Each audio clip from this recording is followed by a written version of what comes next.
What's up, guys? All right, so look, today I want to talk about the 5 myths of Suboxone treatment or medication-assisted therapy, whatever you want to say. Let's get started. So the first one is, and you've heard this a million times, you're just trading one addiction for another. Now, it's definitely true that you could abuse Suboxone or you could be addicted to it or whatever, but it is not true that starting a medication-assisted therapy is trading one addiction for another. And that actually just shows that people don't understand the definition of addiction when they say that, okay? There's a difference between addiction and dependence. And yes, you might be dependent on Suboxone, which means you might have withdrawal if you stop it suddenly or whatever. You know, you might have problems like that, but that doesn't mean you're addicted to it, okay? And so hopefully we're starting to get that message out there and people are starting to understand that. And so we can let that myth die, okay? The second myth that you hear a lot is that you're not sober if you're taking Suboxone. Now, and this is kind of like the first point, and a lot of, different groups like AA and NA, sometimes they frown on people in medication-assisted therapy programs, okay? But look, you got to do what's right for you, and you got to do what's best for your recovery. So you cannot make your decisions based on what other people think or how other people are criticizing you or whatever. Don't get on message boards, and feel like, oh, I've got to stop my medicine because some random person that I don't even know, don't even care about, doesn't know me, doesn't, thinks I shouldn't take this medicine, okay? No. Talk to your doctor. Your doctor, maybe your counselor, maybe your priest, whatever. Y'all can come up with a good plan for your addiction recovery. You don't have to include every Tom, Dick, and Harry out there, and not everybody has to know your business, in other words, okay? Just get healthy and do what you have to do. The other myth, the third myth will say, and this is not necessarily a common one, but it's just one I've heard before, is that Suboxone is worse than heroin. Now, this is the most ridiculous one on the list because, well, you just have to be an idiot to think that because, all right, it's not worse than heroin. Now, maybe, just maybe, when people are saying that it's worse than heroin, maybe they're saying it's harder to stop. But you have to wonder, why did they, go from heroin to Suboxone back and forth, back and forth? It's like they've never actually stopped anything, and then they're criticizing Suboxone because it's hard, it just doesn't make sense. Obviously, heroin is seriously dangerous right now.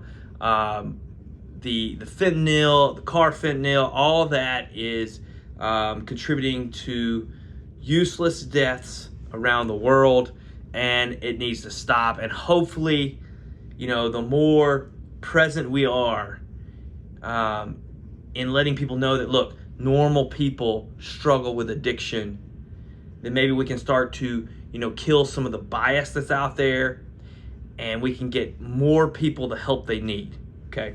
All right. Now, usually I turn this camera on and I just start talking, but I actually have a list of these 5 things. I wrote them down just so I remember.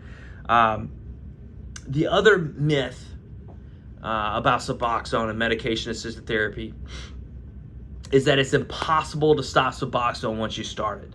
It's not impossible. It's also not easy. It's not easy to stop it, obviously, but it can be done. And you just need a smart taper program. Now, not everybody needs to stop. There's a lot of people that are in addiction recovery and they need to continue their recovery for an extended period of time, all right? There's not just a date that everybody is just, okay, you've started the recovery program, you're gonna be done with medicine in 1 year, in 2 years, in 3, or whatever. This is different for different people. Now, but when you are at that point, you and your doctor have the discussion, then you can start a smart taper plan that is flexible to your needs, okay, so that you can taper with minimal anxiety, minimal withdrawal, etc., okay? So it is not impossible. I see it all the time. That doesn't make it easy, And if you're one of those people that you're tapering and you're hitting a wall, that's okay too, man, because I see that as well.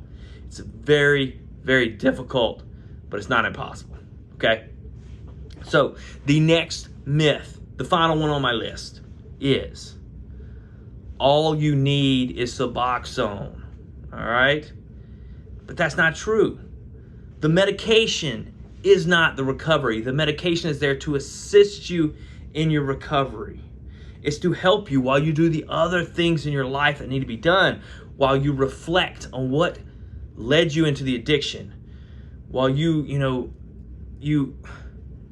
research, you discover yourself in different ways. You look down those roads of loneliness and maybe apathy and maybe depression, and you try to discover new things about yourself that can help you, all right? I don't like self-help, but I like self-improvement, you know? And there's ways that you can go about your recovery. And normally, that includes a counselor, right? You know, somebody who's got some knowledge of psychology. It doesn't necessarily have to be a psychiatrist or a psychologist, but it could be a social worker, it could be a priest, it could be somebody that's able to help you work through these aspects. But I do suggest you have somebody, if you're going to use somebody that's not like a psychologist, where it's somebody who knows what they're doing, okay? It's not just some random person that you respect, but it's not going to actually help you. And this may be that you have a sponsor, and it may be that you go to AA meetings, and it may be that you work the steps. It's like a lot of times people go to AA meetings, they think that's what it is, but it's not what it is. That's part of it. But you also have to work the steps. You know, you actually have to do something. You have to work as hard at your recovery as you used to work to find drugs. That's what recovery is, okay?